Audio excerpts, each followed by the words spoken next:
Thank you all for being here.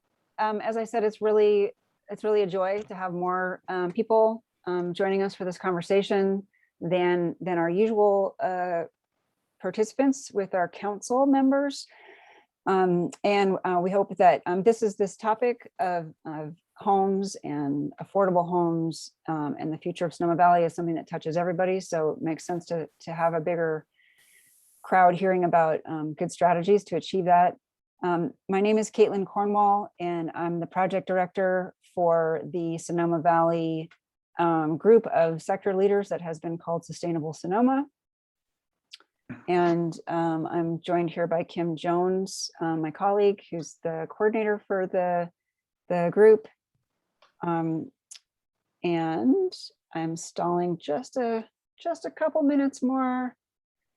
But I guess I will go ahead and get started. I want to start with a slide that just sort of reiterates what we're going to talk about today, and then we're off to the races. Do we have any more just sort of logistical things anyone needs to bring up? I know we've had some hiccups getting everybody in. Are we good? Is everybody okay? I guess I would say as we go along, I'm going to speak for a bit, and then we have our two guest speakers, and then we have a fair amount of time set aside for discussion. And so if you want to put questions or comments in the chat as we go along, then they will be there for when we get to that part of the conversation. So I'm going to share my screen. And we will take off.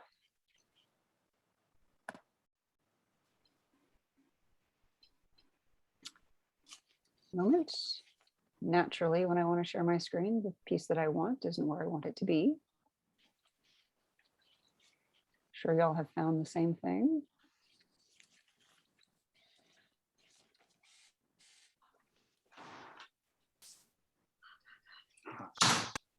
Very hot. 91. One moment, stand by.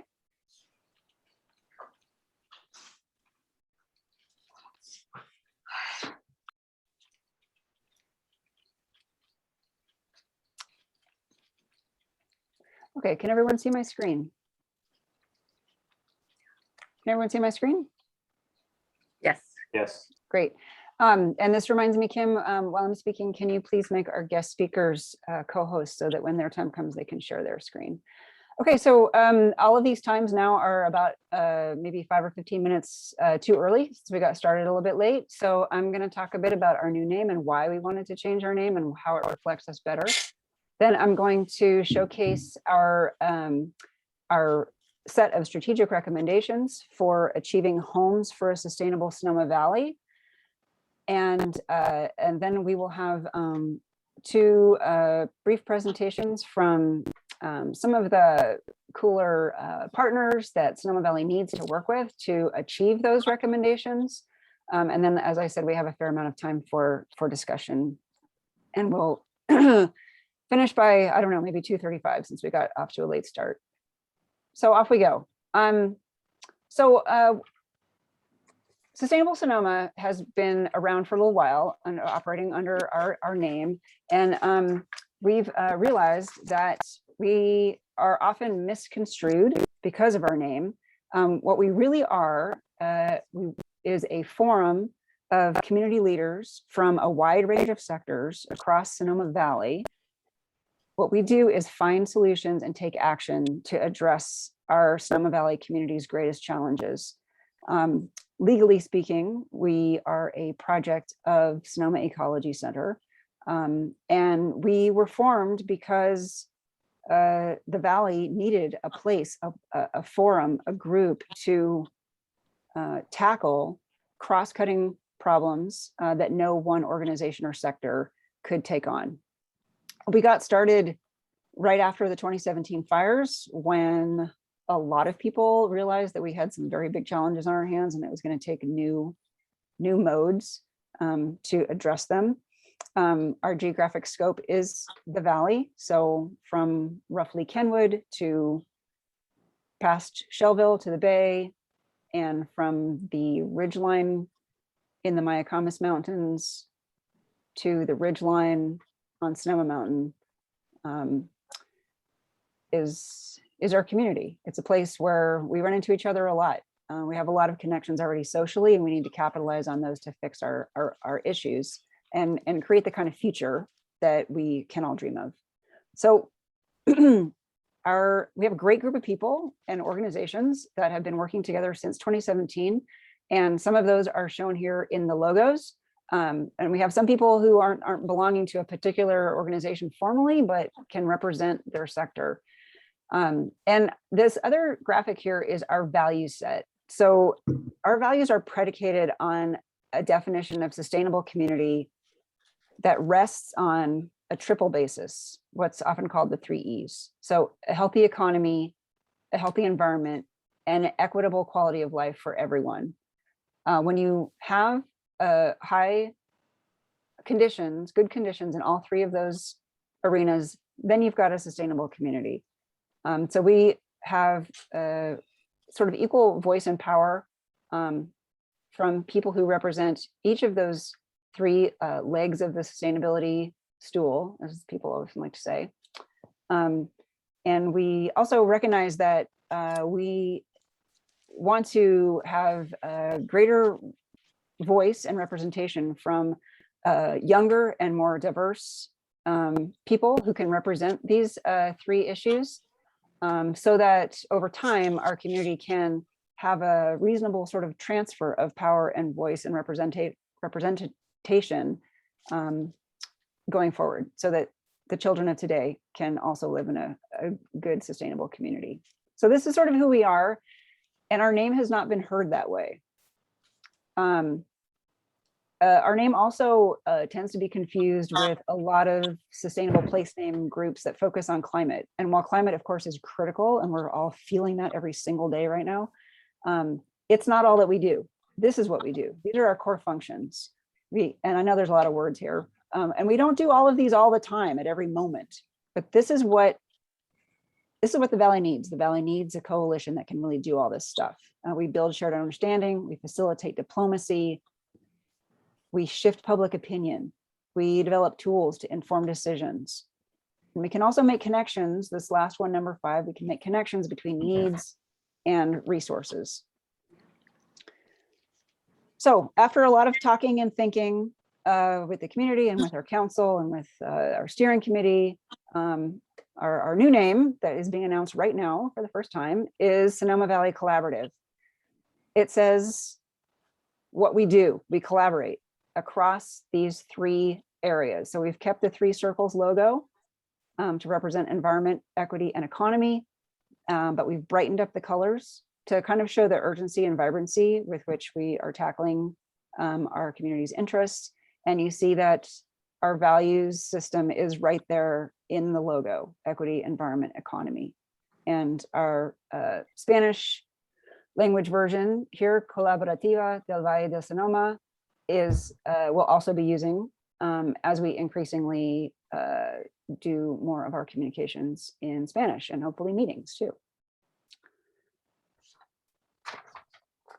I'll make sure I'm not missing something. So we're announcing that right now, and over the next couple of days we'll be shifting, our website and our emails and our social media to reflect this new name and slightly new look. So I want to shift now to showcase our report called Homes for a Sustainable Sonoma Valley: Strategic Recommendations for Our Community. We published this report earlier this year, and it is based on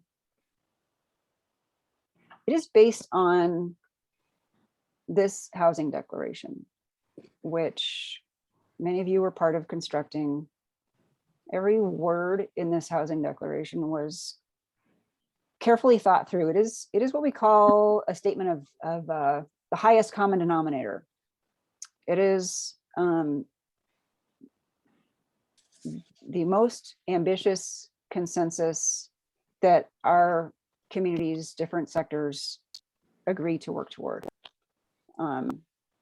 First, there's sort of a problem statement. We have a severe housing affordability crisis here, and there isn't any part of our community that's unaffected. We're losing our young people, we're losing our families, our essential workers, our nonprofit workers, our first responders, our teachers. A community can't run like that. So really the future of our community is at stake. And even people who are easily able to afford to live here are affected by this because their services are going away. Their healthcare workers, their grocery store workers. We are bleeding essential parts of our community: our friends, our neighbors, our colleagues, our coworkers, and the people who make the services that we depend on function. And of course, there's a fairness issue in here too. Some people feel this problem much more intensely than others. And so our declaration is that we pledge to work together across our sector boundaries to increase, improve, and preserve housing that's affordable for people who live or work in the Valley within already developed areas, to create diverse, safe, and complete neighborhoods. So every word in here is kind of created so that all of the interest groups in Sonoma Valley can see themselves in it, can work toward it. And combining that kind of social and political capital together, we can make change that has not necessarily been possible in the past. Yeah, it's true. So the report begins and ends with this call to action. It reiterates that there is agreement across all segments of the community that we want a future where people's work and their home, their cost of living lines up, makes sense, where they're not bankrupting themselves in order to live here, where we have a consent of connectedness across ages and races and family size and income, where we have access to open space, where we have a high quality of life. So there's a lot of agreement about that. And with these specific actions and recommendations in this report, we have a foundation for true cross-community collaboration to make progress. So I'm going to talk through a little bit about what's in the report. I'm not going to cover anything like all of it. This is the report. It's 50 pages long. So obviously I'm not going to try to cover all of it. Kim, I see one more person in the waiting room, just in case you missed that. So these three bullets here are at the bottom are the main categories of action that are talked about in the report. I'm going to talk through quickly each of them. So they are: number one, to build a stronger public will that's expressed, an expressed public will supporting housing affordability. Strategy number two is keeping people holding on to whatever affordable situations we still have in Sonoma Valley. And strategy number three is increasing the supply of good homes. So just some examples. I'm just going to give you some examples and pictures and highlights from each of these three strategies. So again, back to strategy one, and this is about effectively hearing from people in the Valley who want to see the situation change around housing. I realize I missed something. I'm going to go back. So as I talk through these strategies, I want you to keep in mind that these were all tailored for Sonoma Valley. I mean, this issue is not unique. Anyone who's traveled anywhere, for example, this summer, you run into this exact same issue in pretty much every destination location around the world. But we do have particular challenges and assets here, and our several housing experts that we consulted tailored their recommendations to what they heard from us about this place. So that's one point I want to make. And then also every recommendation that's in the report has to fit the criteria of our values. In other words, the triple basis for a sustainable community. So every recommendation here does all three of advancing economic vitality, advancing equity, and advancing environmental health. we really tried to get rid of unintended negative consequences in these recommendations. So back to public will. What do we do to strengthen public will for housing affordability? And when I say we in this presentation, I mean everyone who lives in Sonoma Valley, who works in Sonoma Valley, who is part of this community. Obviously, our own Sonoma Valley Collaborative is not on its own going to do everything, do all this. So it takes a village. Luckily, we have a village. So there's a number of sub-strategies and actions that I'm not going to talk about all of them, but just as an example, this is what it looks like when people show up to support projects that increase affordability in Sonoma Valley. This is what it looks like when people show up to support policies that set the ground rules for how homes are built or not built in our valley. And it's also how people show up to influence how our governments spend our money. So we need to capitalize on those opportunities, those decision points, and make sure that decision makers are hearing from people who support projects and policies and decisions that advance housing affordability instead of continuing to degrade it.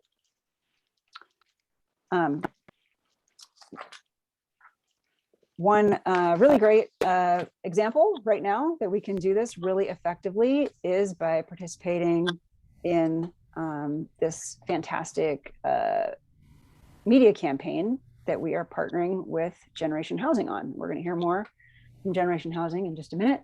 But these are some of the wonderful images in the first phase of this media campaign that we are already partnering with. We're really excited about it. These are all examples of banners and yard signs and social media posts that we urge everyone listening to this to ask for. And you'll hear more about this from our guest speaker. So I'm not going to go into incredible detail, but we have partners on this. This is, of course, a regional issue. And so Sonoma Valley doesn't need to do it alone, but we need to step up because so many times Sonoma Valley is not heard, is not seen, is not stepping up to say, yes, we want more affordable places to live in our valley. So that's a really critical step. So another strategy that's in this larger category of strengthening public will it's about our geography. This is a big, difficult nut to crack, but we need in the future to have the different urbanized or developed parts of our valley more equitably share the burden and the benefits of being urbanized places. Right now, we have really unacceptable divides between the city of Sonoma and, say, the Springs. And these divides are really stark in terms of wealth, in terms of education level, and in terms of lifespan. People are living shorter lives, substantially shorter lives in the Springs than in the city.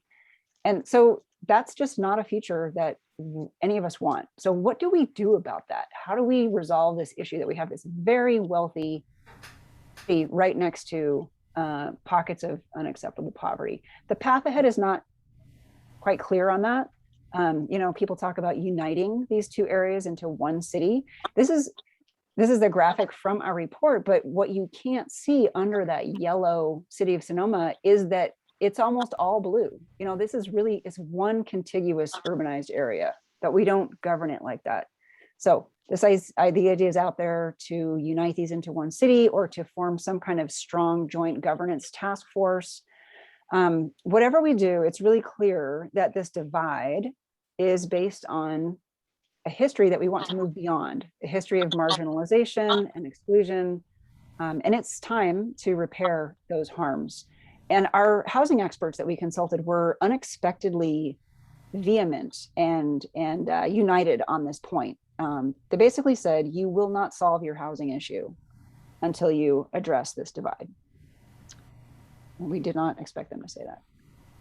So this is all in the category of public will. You know, who needs to say what in order to have the future be different than the past in terms of housing in Sonoma Valley. Second, hang on, there we go. Strategy number 2 is to help people keep their existing affordable homes. We still have a lot of pockets of affordability in Sonoma Valley, and we need to make sure those don't go away. So how do we do that? There's a number of sub-strategies. For example,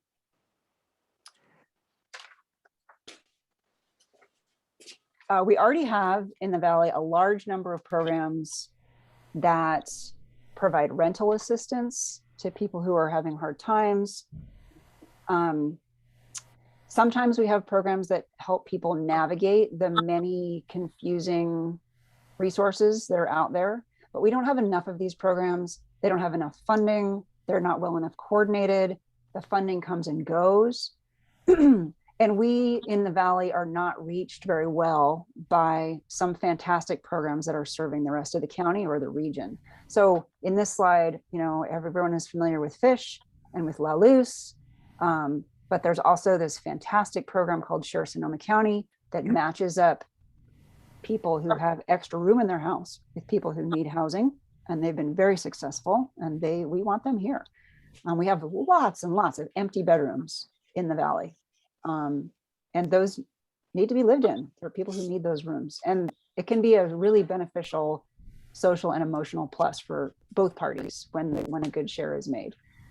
Also on this slide, you see Legal Aid of Sonoma County. They provide assistance to lots of tenants, but they haven't been very present in Sonoma Valley. We could use their services here. Petaluma People Services is an amazing nonprofit, and they've just recently started to work more in Sonoma Valley through a pilot project that was funded by Catalyst and co-designed by us, by Sustainable Sonoma. We helped put those pieces together. They've got a lot to offer the Valley. We need to make sure that they bring their expertise here. And then the last slide on here is from the city of Sonoma.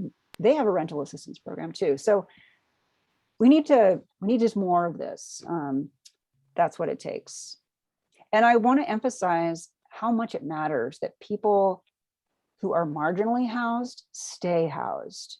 It is catastrophic when people lose their housing. Their mental health suffers, their physical health suffers. It's very hard for people to get back on their feet once they've lost their housing. And think about their kids too. Think about the interruption to their entire life path if your family becomes homeless.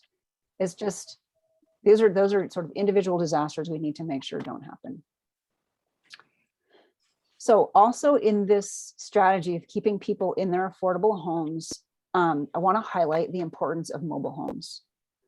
Mobile homes are the largest single type of affordable home by a long shot in Sonoma County.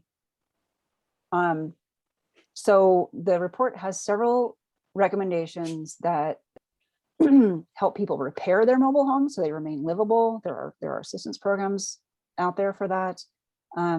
We have a number of mobile home parks that are going through tensions in their ownership and in their management. Those are worth investing in so that people can stay in their homes. And mobile home park residents themselves need assistance. Sometimes residents can take over parks, and that can be a change for the good. So I think we all get used to driving by mobile home parks and almost not seeing them, but they're a really important part of the menu. And on our council, actually, we have a fantastic expert on mobile homes, Ann Goetschius. So she's a great asset to the Valley. Let's see, I think that's it for this section. And then the last strategy, the one that people tend to think of as being kind of more sexy, is just increasing the supply of homes that we have in Sonoma Valley that meet those principles of our housing declaration, that are infill. In other words, they're built in already developed areas. They're affordable to a wide range of incomes, and they're integrated. In other words, they're not creating some isolated ghetto of little tiny big apartment building somewhere. They're part of our community. They're in our existing neighborhoods, or they're integrated in some way with them. So what does that look like? There's a number of strategies and actions in the report on that topic. So, and one of the big ones here is just we need to think outside the box. We need to get outside of our normal little lines on our little plans.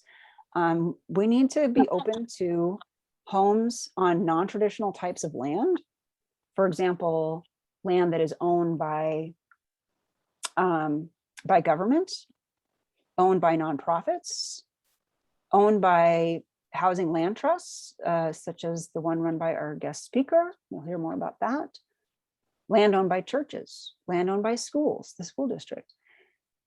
And of course, land that's not zoned residential. And we already have a number of options that exist for putting new homes in places that are not necessarily thought of as for that. But we need to, so when we think about what the places that are already developed in the valley, that's where homes need to be, where there's services, where there's other people that are walkable. So we also need to advance homes on that are not owned in the normal way. And again, the housing land trust model is a really good one. And then non-traditional types of homes. There are jurisdictions around the country where, for example, anywhere that a normal stick-built house is allowed, a mobile home is also allowed. And we need to consider that. We need to do that. Households are getting smaller and people value more walkability. So we don't need bigger houses. We need a lot of smaller houses. And then we also do need larger houses for those people who are raising families. But there are fewer of them now.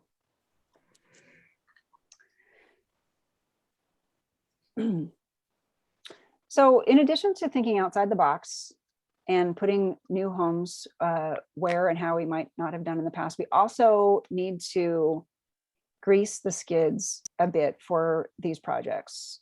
Right now, it is very difficult for housing developers to have the kind of certainty and permissions that make it possible for projects to make economic sense for them. And if we want these new homes, it needs to make economic sense for some developer somewhere. So what do we need to do to have that work? What we're really trying to do is unlock developers' interest in building homes that we want to see. And by homes that we want to see, again, I can go back to our housing declaration: infill, affordable, integrated with the neighborhoods.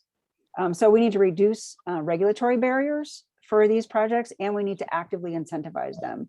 So there's all kinds of innovative construction techniques that are pretty much impossible to get permitted right now. Things like 3D printed homes, but also prefab, modular, mobile homes. We need to celebrate those. They are cheaper, they are faster. Their climate costs can be lower, for example. And then there's also a lot of issues with fees. We need developer fees, but we also can make them work better so that, for example, they don't change over the course of the entitlement process, so that developers know upfront what their costs are going to be. That's just one example, and there's others in the report. We can, again, reduce fees for projects that are taller or denser. This third bullet is something I think not a lot of us have thought about, but developers spend tons of time and money proposing things and then having communities say, no, we don't like that, and they propose something else, and then they get shut down again. What we need is a lot of clarity up front about exactly what will be permitted, and have the government lead that environmental review, so that by the time a developer comes along, they can tell they have a clear path and they can have some certainty. That saves them a lot of money and can make a project possible when it wasn't before.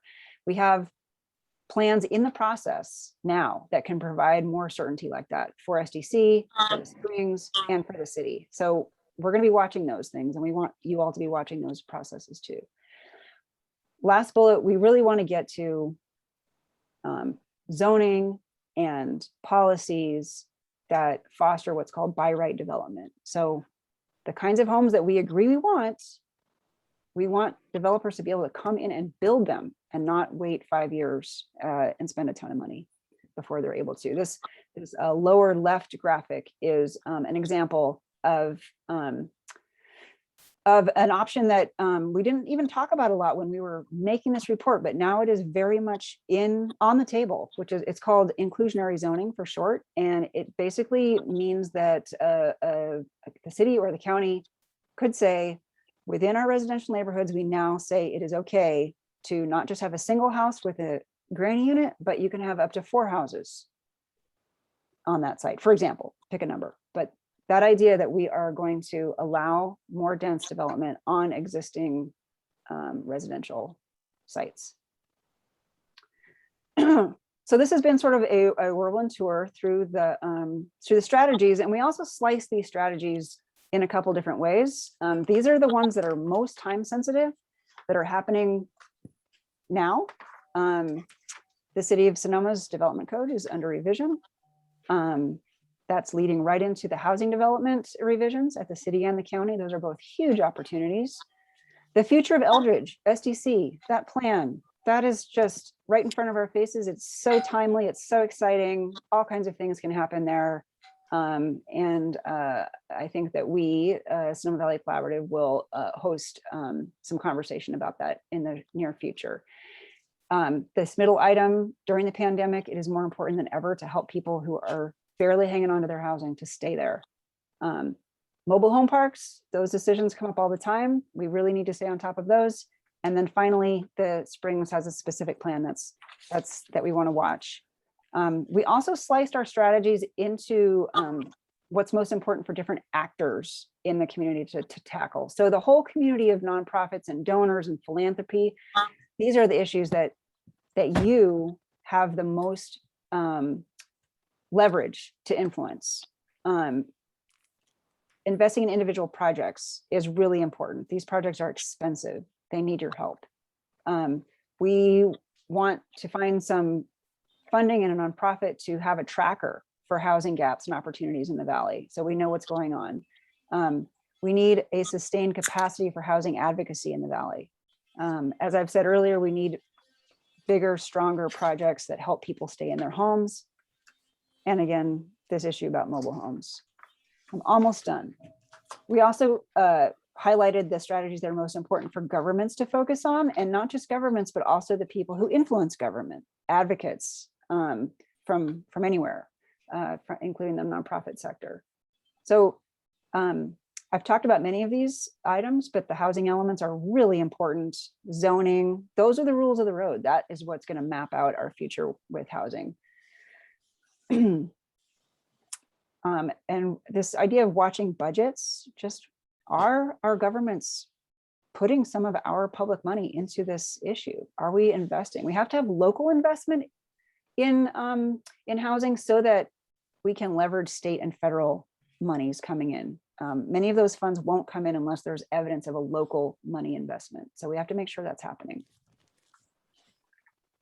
And us, the collaborative, our role here is to promote these strategies. We want to talk with your groups. We want to hear from you if you'd like to come talk about these issues and how they cross over with what you and your groups care about. We are all in on strengthening public will and working on this media campaign with Generation Housing. And then we're also tracking all of those strategies that I just listed in a minute ago that are time sensitive. So again, the report all in all is a call to action for all of us to work toward the future that we want. Housing is just a key part of it. If you care about climate or equity or health or kids or the workforce, being able to staff our local businesses, we are not going to get there unless we change how our housing is. And this report says how to do that. So we look forward to working with all of you to manifest these recommendations. It's going to take all of us. It's really important, and it's the work of our legacy for future generations here. You can find the whole shebang here at this URL, and after tomorrow or so, that URL will redirect to our new website name. So don't worry about the change. The this is where to find the whole thing. And again, we would like to talk to you and your organization if any of this resonates. Also, so I want to close with saying that we are fundraising to support these activities and others that the Sonoma Valley Collaborative undertakes. And from our incredible future-minded philanthropists, Kimberly and Simon Blattner, we have a beautiful $50,000 matching gift to the Sonoma Valley Collaborative for our work. We're aiming for $175,000. We want to ask you and your friends and your organizations to pitch in and have your gift be matched, so that you can support these activities that our community needs so badly. Thank you for listening. I'm now going to hand over to the first of our two awesome guests. We're very excited to be working with both of these people. And first up is Jen Klose from Generation Housing. And Caitlin, can you make her co-host as host? Yep, I'm going to stop sharing and I'm going to do that.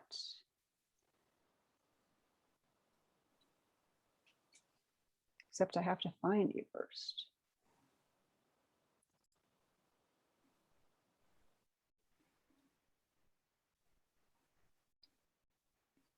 Okay, Jen, you should have it.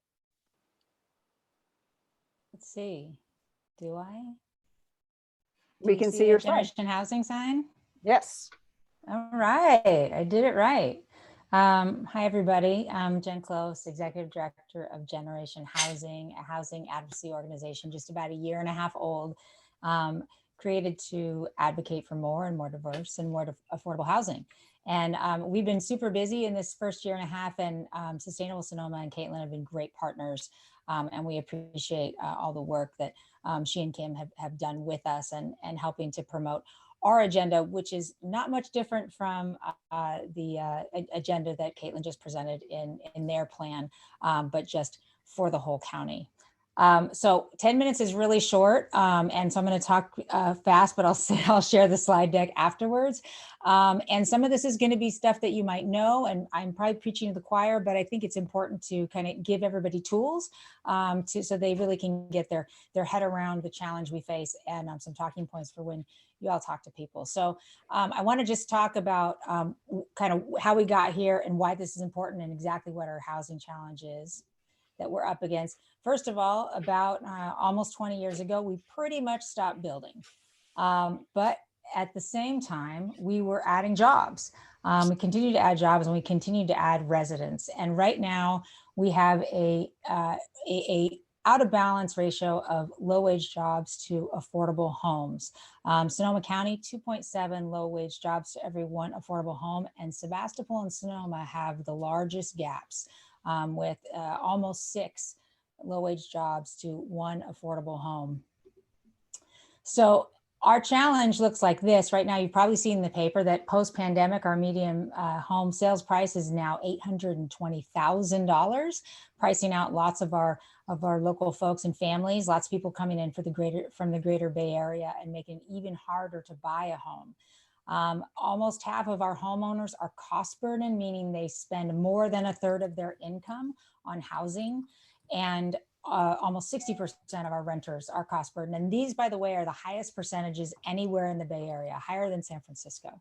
And of course, our development rates remain slow. The cost burden is a federal guideline, and the 30% is fixed no matter how much money you make, but you can do some quick math to understand who is more acutely impacted by the cost burden. If you make $360,000 and you pay half of your income on housing, $180,000, that's leaving you with $180,000 to meet your basic needs. And while you might not have the life and the stuff that you want, you probably can meet your basic needs. But if you make $40,000 and you pay 20 of it for housing and you're left with 20 to meet all of your family's basic needs, that's not a whole lot of money. So this cost burden really impacts the people who are already our most vulnerable and struggling. And these people are not just And I can't believe I just said these people, but the folks who are struggling with our housing are not the people that I think some folks imagine. It's not just people who are living on the street. It's not just the lowest income folks. It's not unemployed people. They're people who are working hard and who we deal with every day. They are home health care and personal care aides. These are the most common jobs in Sonoma County. Most common low-wage jobs, and they all need rent that is $1,000 a month to be affordable. So there are salespersons that we deal with, our cashiers, our restaurant servers at our restaurants that make up a really important part of our local economy, our fast food workers and counter workers. These are the kind of people we see every day, and we know our baristas, we know them. And so they need to pay less than $1,000 a month based on what they make in order to not be cost burden. But that really doesn't exist here. You have, and just to get a studio, so a place that doesn't even have a bedroom, your basic efficiency studio, at $1,300, and the average rent is just under $2,000. So these folks are struggling, and we talk a lot about how much housing costs, but I like to ask the question, if you're paying too much for rent, what aren't you paying for? You are not paying for healthy food. You're not paying for wellness care. You're not paying for dental care. You don't have quality child care. You don't have discretionary income to support our local businesses, or and definitely no savings for a rainy day or retirement investment. Or you're making decisions like you're commuting from a long way away, which is bad for our environment, which is bad for our commuters' health. It's not great for parenting if you're spending hours a day on the road. Or you have to work 2 or 3 jobs, and in fact, right now for average rent, you have to work 2.7 jobs to pay for the average rent at minimum wage. So if you have a minimum wage job, you have to have almost 3 jobs just to make the average rent. So you're either working too much, you're not paying for stuff, or you even might have to resort to overcrowding. Overcrowded living situations, or even be forced into homelessness. So there are consequences, and those are just sort of the day-to-day things. Then the other thing that we have to think about here, unfortunately, we have to think about it even more than most places or many places, is disaster. Unfortunately, we have to think about our community's resilience in disaster situations. Wildfires have become part of our season. So another one of our seasons, we have now 5. And they're predictable, unfortunately, because of climate change. We have some level of prediction for this. And of course, we also faced a pandemic. We've had floods. We have had our fair share and more of disasters recently. The Disasters Practitioner Guidebook, which California Coalition for Rural Housing just came out with, had this quote that talked about ensuring adequate supply of affordable homes prior to disaster is an essential homelessness prevention and disaster preparedness strategy, because the impact of these disasters trickles down to the most vulnerable. And this page, which you can look at later on the slide, I won't read it to you, but it is from Brian Feast's A Fire Story, his graphic memoir that he published. He lost his home in the Marquette Springs area in 2017, and he wrote this really fantastic book. And if you haven't read it, I highly recommend it. But this page is page 58, and I use it with his permission. Really the trickle down, and how everyone and many people are impacted, even more than the folks who just lost their homes. And at the end of the day, he says, housing was expensive and scarce before the fire. After that, it was impossible, and the misery trickled down. So in this current disaster that we're still in, and unfortunately not out of yet, we are dealing with the impacts of crowded households. And in our county, Latinos are 10 times more likely to live in overcrowded households than white families. And how has this played out in the pandemic? Well, if you look at this chart, it has played out in increasing significantly COVID transmission rates in the Latino population to tragic measures. 27% of our population is experiencing 65% of the COVID transmission, and they've been hurt tremendously. And part of this is around some working conditions, but there are the percentage of essential jobs for the Latino population to white is about the same. The real big difference is around overcrowding. And overcrowding is always unhealthy, right? Whether it's the COVID or the common cold, It's an unhealthy situation, and it's certainly not helpful, which we've seen now, particularly during the pandemic for kids trying to get educated as well. It's not good to not have your own space. So it is hurting our most vulnerable, like all of our challenges. So how much housing do we need? That's a question that we decided we need to answer. And so we did a report, and this is a well-researched report, and it is a staggeringly high number. And the number that we came up with is 58,000 homes, and that's 38,000 behind right now. And that we'll need 20,000 more in the rest of the decade. So by 2030, we need 58,000 housing units. And that seems impossible and hard to get your head around. But that's about a little under 6,000 homes a year. And we produced at that rate in the 80s. We did it in a different way than we want to now. It was a little bit more sprawl-like, but we did that. And there are communities who are doing it now. It's not impossible. And when you say 6,000 homes, I think it's a little bit easier to get your head around than 58,000 homes. When I say that, there, especially now with the drought, there's kind of immediate pushback about whether or not we can sustain that. But our general plans cumulatively for all the jurisdictions in the county say that we can support about 52,000 homes with our infrastructure. And those are general plans that are almost outdated and are being redone right now. And so our infrastructure can. Also, most of the building that we want to do is infill multifamily housing. That's the kind of housing that we really want to add, is smart growth housing and modern housing. And it uses less energy, has a smaller greenhouse gas footprint or climate footprint, and it uses way less water, much less water. So it's a better way to build, and this is possible that we get there as long as we commit to doing it. We need this housing across all income levels. We need it from very low to the above moderate. Our deficit in the low income is more challenging in its impact, but we need housing at all levels. So why is this really important? You know, some people say, well, okay, well, we have too many people and not enough houses, and so maybe we should just let people leave. And I don't think that's how we want people to make decisions. We also are relying on folks who are struggling to house to fuel our economy, to support our local industry. And we care about people. We want our kids and families to be able to live here. I think right now we're going to have a generational problem if people keep leaving because young families and early professionals can't afford to be here. We need to do it for our environment. We need to build in a different way, and fewer single family homes, more infill and multifamily homes, which is going to be much friendlier on the environment. And if we're building in that smart way, we can really impact the vehicle miles traveled, which can impact the air. And we really saw it almost immediately, right? At the beginning of the pandemic, when we all started commuting across the hall instead of across town or across counties, where the air just instantly cleaned up. Now that is not going to be as dramatic as changing the way we build, but it does have an impact, and it can have an impact pretty quickly. For our economy, we can put more money into people's hands so they can spend and support a vibrant economy and support our downtown centers. We also can actually fuel our economic recovery from the pandemic by building. Housing construction is an absolutely powerful economic engine. If you put $1 into housing construction, your local economy gets $2.15 out.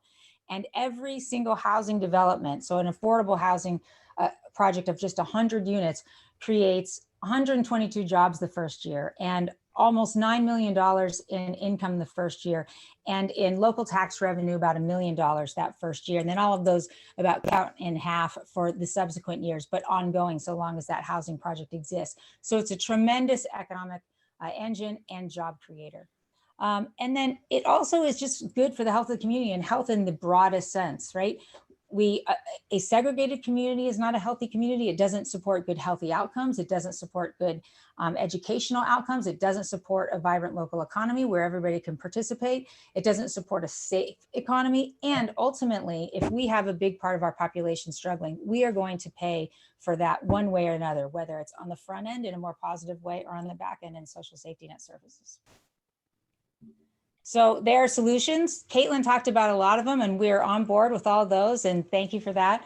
One is to upzone and exclusionary zoning to give Property owners who have single family home lots, more power to do what they want with their property. Fred put in the chat that SB 9 and SB 10 does that to some degree. The Turner Center just did a report that says that will help, but it's not a huge help. And so we actually would be a little bit more aggressive in our advocacy to allow not just duplexes and fourplexes, but up to an 8plex. We need to reduce development time and fees and hurdles, make it more certain, attract developers here and support them here. We've got a financing problem here. It's hard. And so we need to have financing and development solutions. The Renewal Enterprise District Housing Fund providing low interest gap funding is one really innovative solution. Specific solutions like using housing land trust that Dev's going to talk about is another way. And then ultimately, we really need to increase political will and public will and give political cover to our elected and appointed leaders so that they can support these kind of solutions. So to do that, we all need to speak up and we need to show up. If we're pro-housing, it's not enough to just be pro-housing. We need to be vocal about being pro-housing. We need to talk to our friends and families and neighbors, show up at council meetings, show up at planning commissions, or send an email. And it's never been easier now with Zoom, right? You can just plug in for a second and make a comment and then get out. You can vote for pro-housing ballot measures and bonds. Caitlin talked about the need for local funding. That's going to be important. When we have a bond measure on the ballot, I would encourage everybody to support it. We are working hard every day on this. And so you can join us as a member and stay in touch with what we're doing, or just put your email in and we'll send you action alerts, tell you what's going on with housing all throughout the county. You can support our campaign that Caitlin talks about by getting a yard sign or a window sign for your business, or even a big giant vinyl banner if you've got some good frontage property.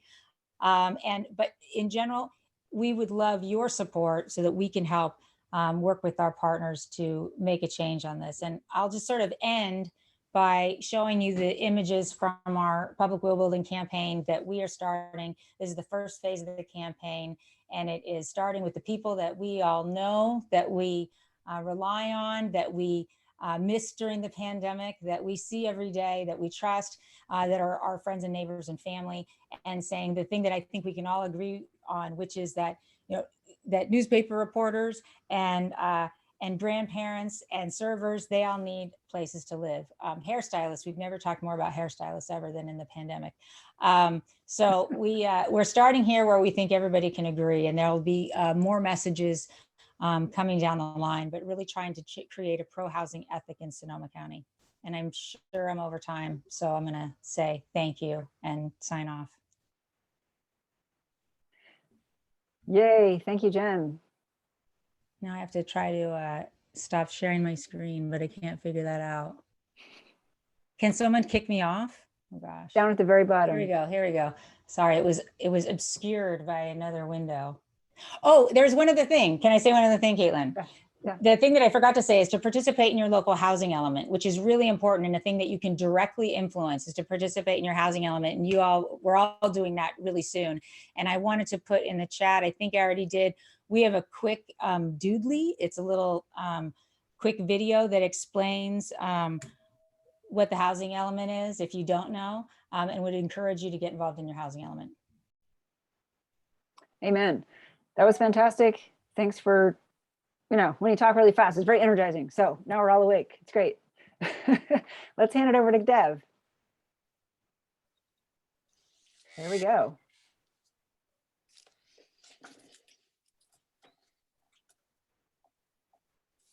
Hello, good afternoon. Can you see my screen? Yes, we see. Yeah, there you go. Okay, great. So thank you. I'm Deb Goetschius. I'm the founding director of Housing Land Trust of Sonoma County, and we were established in 2002, and I'm the founding director. Caitlin, Kim, thank you so much for your hard work. And Jen, always a pleasure to hear you. So what do? Our focus is on housing our workforce. And we focus on the paycheck. What people earn is the only thing that matters, a point that Jen made many times. The price of the home, therefore, is tied to income so that it remains affordable in perpetuity. The land is a community asset, and it is set aside in perpetuity so that that house that sits on it is always available to the workforce.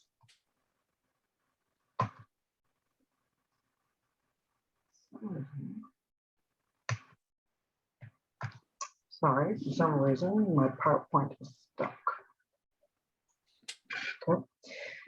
So I'm going to talk today about inclusionary housing. And what we do is we partner with our city, with our developer, to make sure that the inclusionary policy is put into effect and is done so in a way where it is not a burden to the city.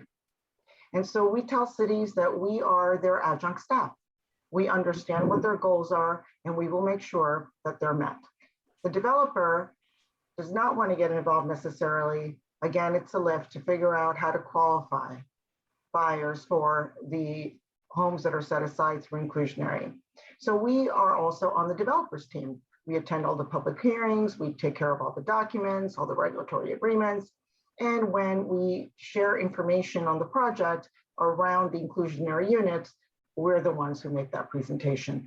That way, the developer does what they do best, which is build. The city is assured that their goals are being met, and we get them to the finish line.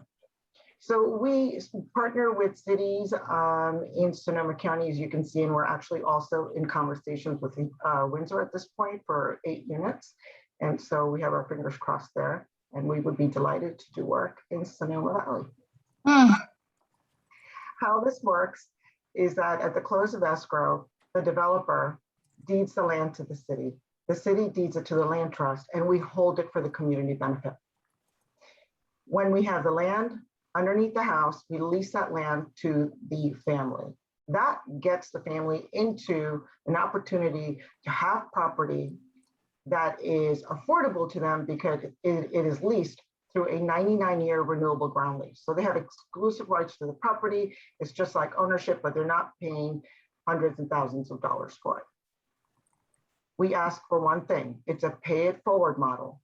We ask our families to agree to sell to the same income level to keep the home affordable in perpetuity whenever they decide to move. They can move the next day, they can move never. The home can also be inherited by their family. And the developer sells the house directly to the family, and we secure a 30-year fixed mortgage. There's no seconds, thirds, fourths, fifths. It's not complicated. It's a vanilla 30-year fixed mortgage, and the price is determined by the city and the land trust. So how does this work? A developer comes into town, they approach the city, they say, we want to build a project, and the city says, great, we want you to set some homes aside for the workforce.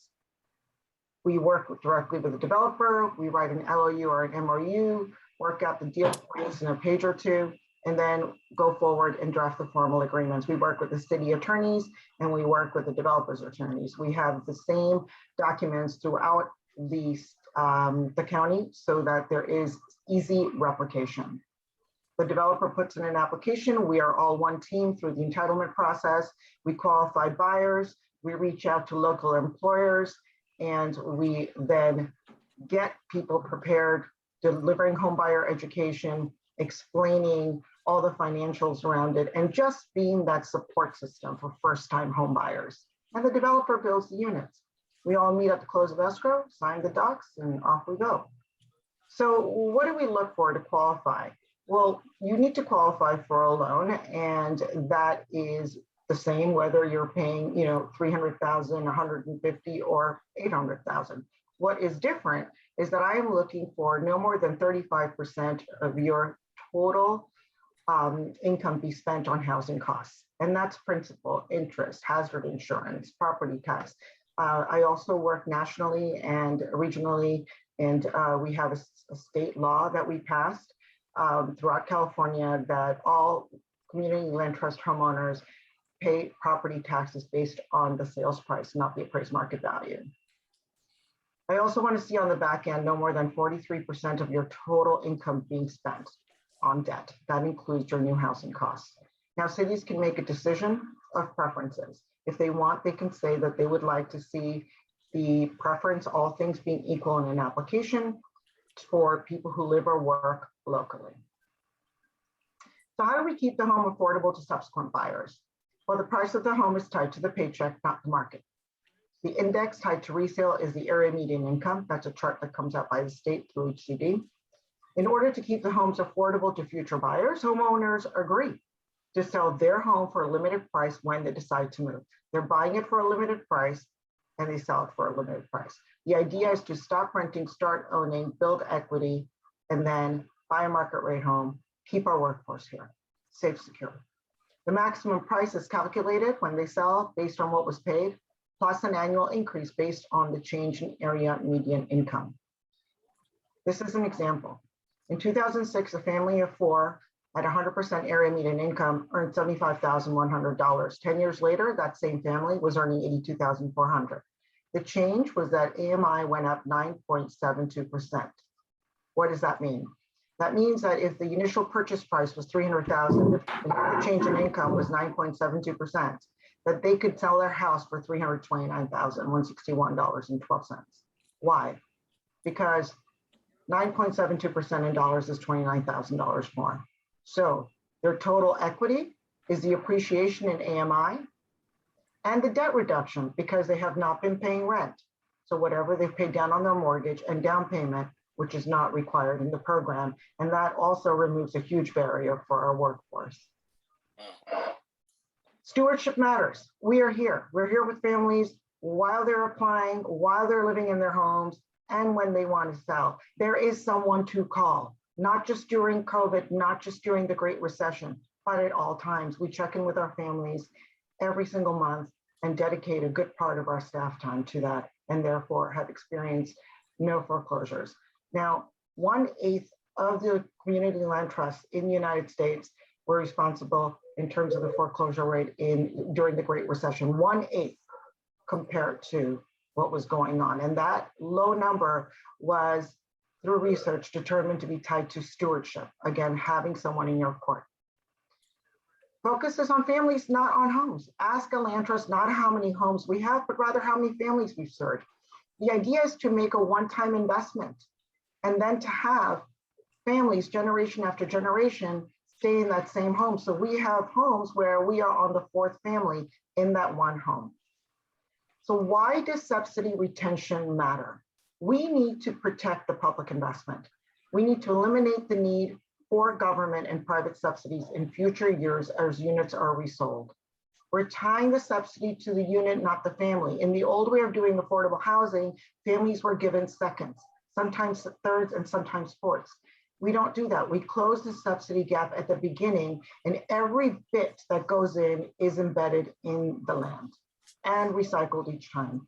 We're maintaining targeted workforce housing stock, and we are creating community wealth because that land is set aside forever, no matter what happens to the land around it, for one purpose, and that is workforce housing.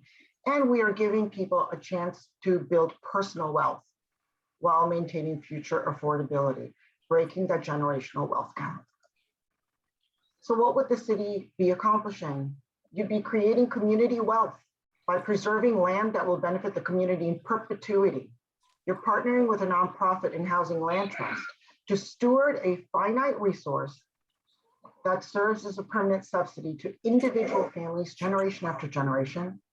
You're making homeownership a reality for the workforce in our community. We're delivering stewardship to families to ensure successful homeownership. And together we are strengthening the fabric of our community by providing our workforce with a secure, safe place to live. Thank you for listening.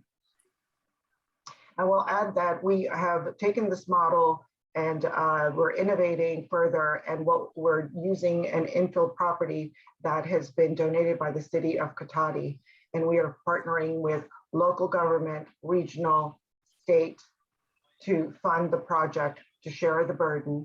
And that, again, Caitlin, many of the things you said about your strategy, we are putting to work here.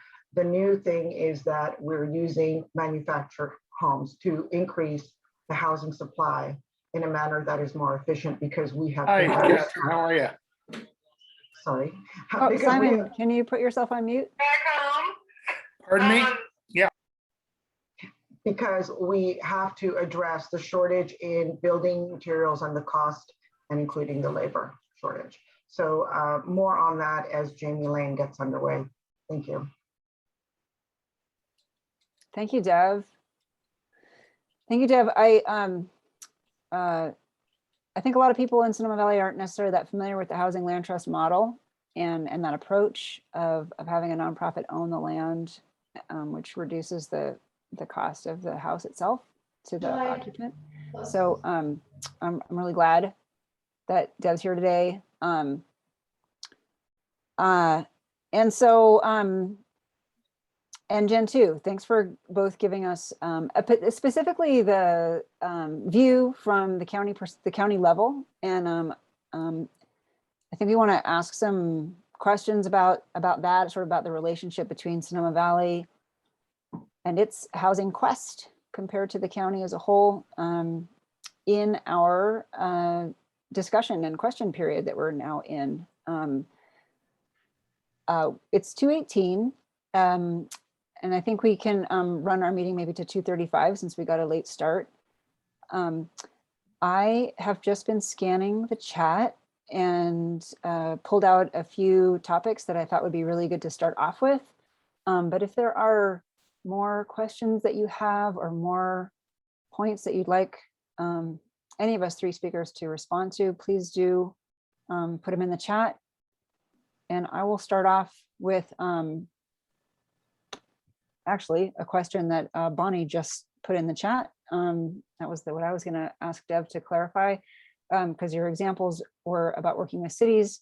And as I think most of us know, in Sonoma Valley, we have one city that's incorporated, the city of Sonoma. It's 2 square miles. It's a very small part of the footprint of Sonoma Valley. And it's also not the only part of the valley that is densely urbanized. Well, dense for Sonoma County, let's say. So Dev, what is it like? What's your experience working in county areas versus cities? And kind of going further on that, when you look at the county as a whole, what does Sonoma Valley look like to you as an opportunity location? So yes, we actually do partner very actively with the county. The county has investment in various homes throughout the county in different cities. And so one of the things that we do is that we preserve the existing housing stock. And so, and many of those homes have county funding in them that we are preserving, and we're going from a subsidy recapture model to subsidy retention, where the funds are going into the land, and we're changing the affordability that is 30 years to perpetuity.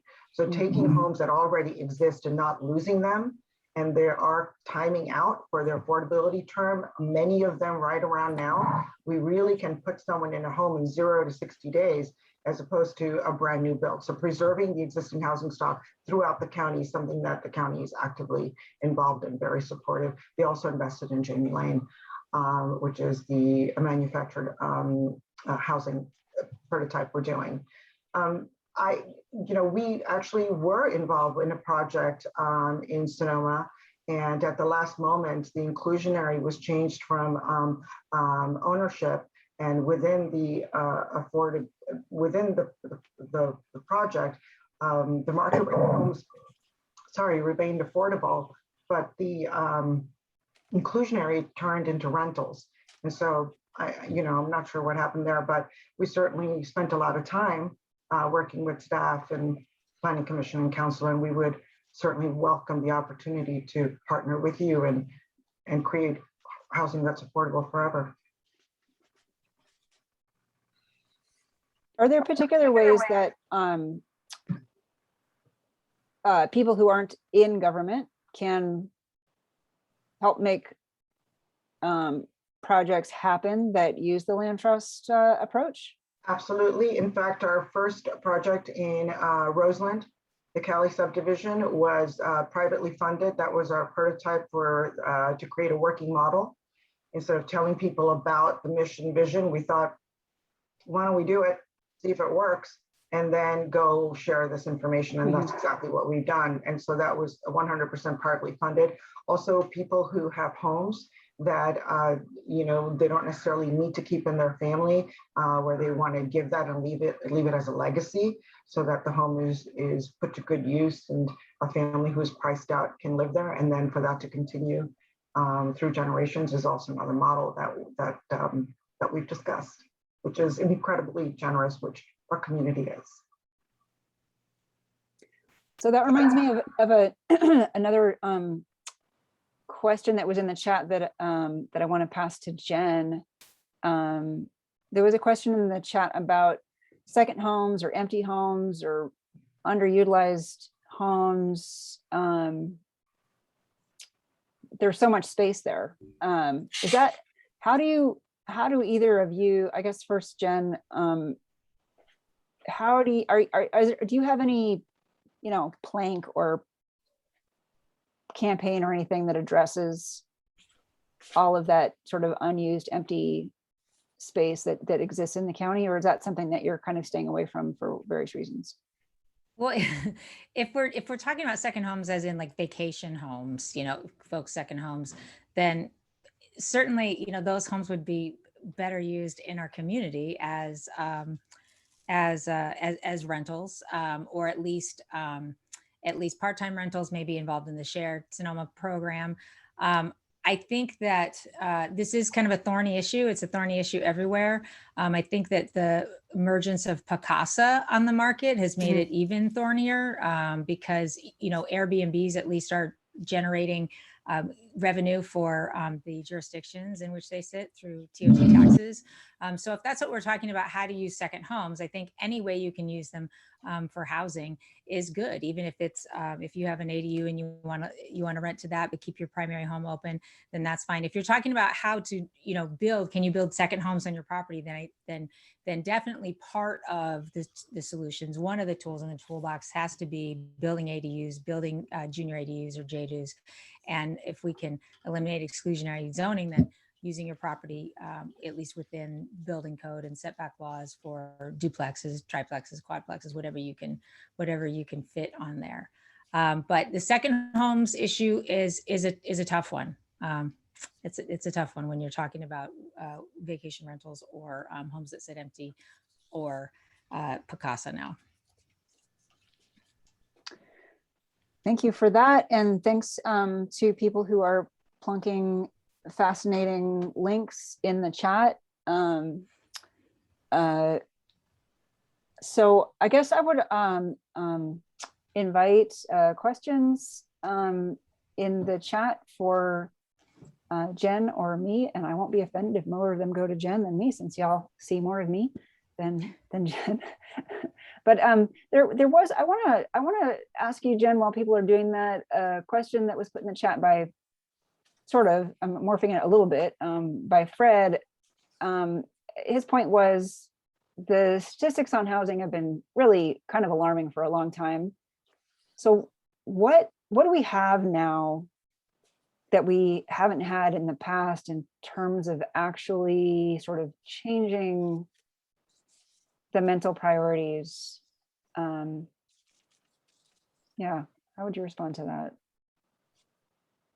Well, Fred is right. And I put that in the chat. You know, we've known the statistics, although they are getting worse. I think there was a urgency right after the fires that I think was persistent for a while, and then it started to slow down sort of right when we popped up and we were ready to sort of take on that fight. And then the pandemic came up. It shut us down about 2.5 months after we opened our doors, and that changed what was on the top of folks' priority lists. And so I think, you know, one of the things is that we need to bring that sense of urgency back. We need to get it back on the top of the list, and the only way we can do that is just to keep talking about it and force our elected and appointed leaders, representatives, to talk about it by bringing it up in public. And one thing I think that is good, and I mentioned that David Rabbit brought this up in the chat at the meeting on the supervisors meeting on the 27th, and he brought it up in a report about COVID response, just saying that, you know, housing continues to be a problem and we keep talking about it, and what the heck are we doing about it? And he's right.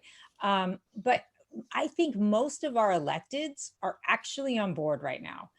You know, I think if we wanted to get a lot of pro-housing policy passed, and all it was just like, we all got to put stuff on the council's agendas and ask them to vote, and they had no political repercussions, I think we'd have majority votes in most of the councils and on the board throughout the county for lots of good stuff. But it's a slow process through staff. Sometimes it's a slow process, the devil's in the details, obviously. And we've got overwhelmed folks on staff positions trying to work that out. And people generally show up in public to say no. They generally don't show up to say yes. And so we have to turn our pro-housing ethic and values into action and vote with our feet by showing up to say yes and give those electeds the political cover, because they could be pro-housing in their platform and in their beliefs. And at the end of the day, they have a responsibility to the people who elected them. If they want to get reelected, they actually have a legal responsibility to listen to them. And if the only people who make their voices heard are the people who are anti, if they are, the NIMBYs, as folks call some of them, then ultimately that might be who they follow. And I can tell you, as someone who's sat at the dais for some period of time, that I always think about, how will I justify my vote? How will I explain my vote to the newspaper?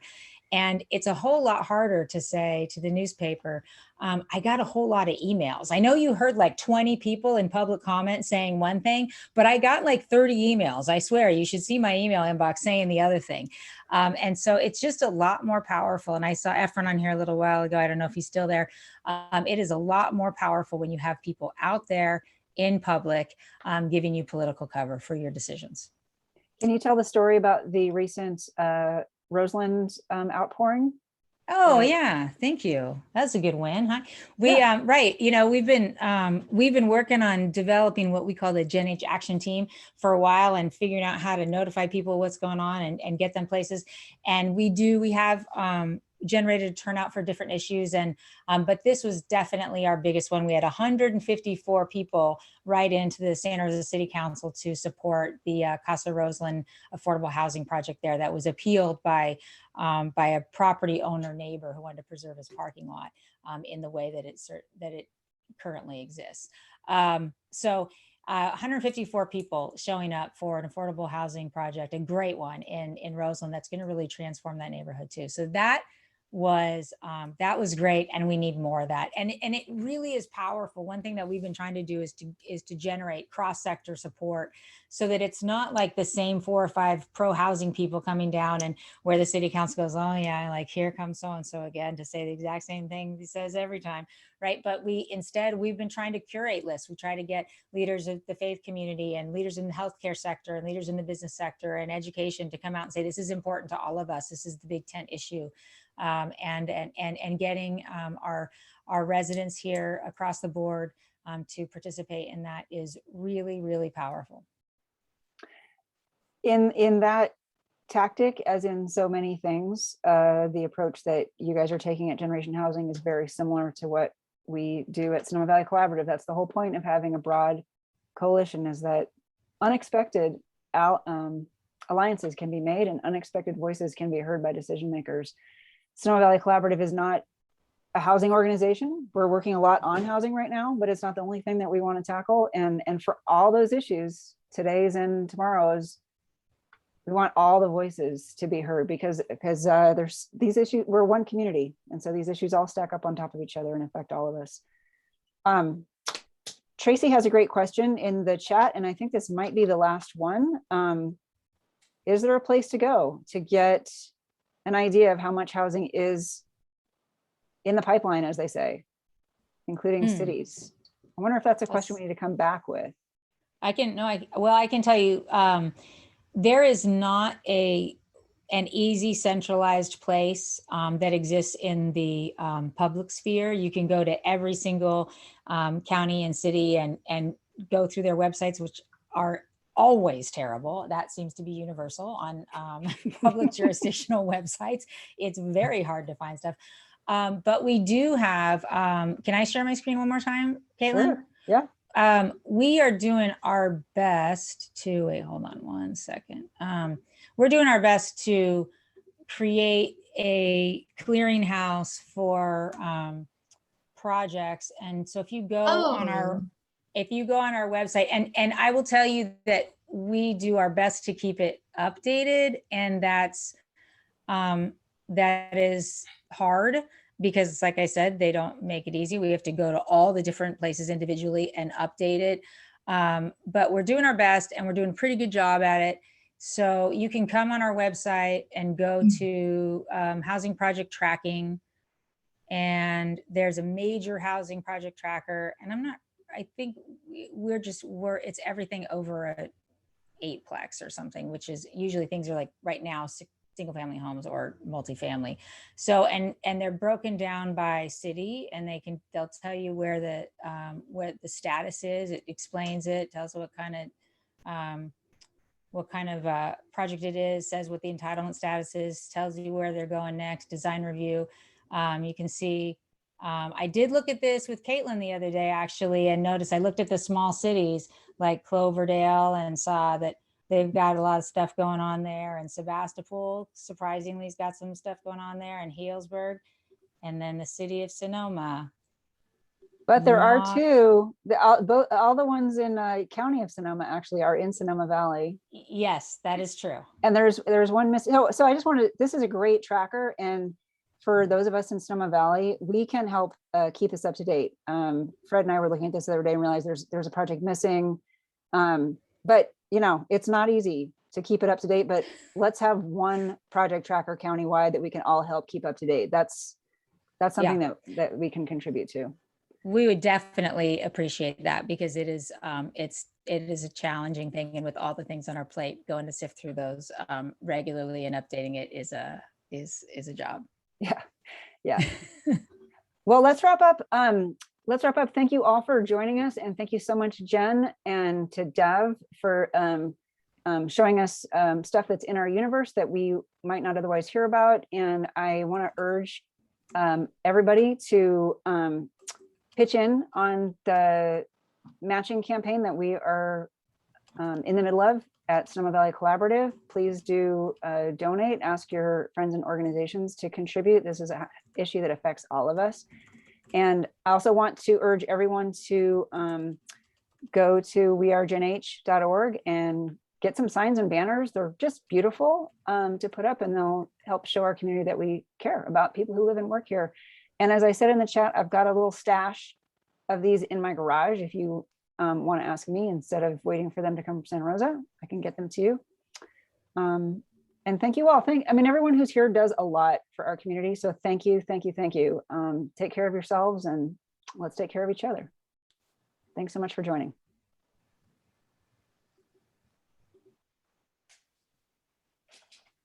Bye, everybody.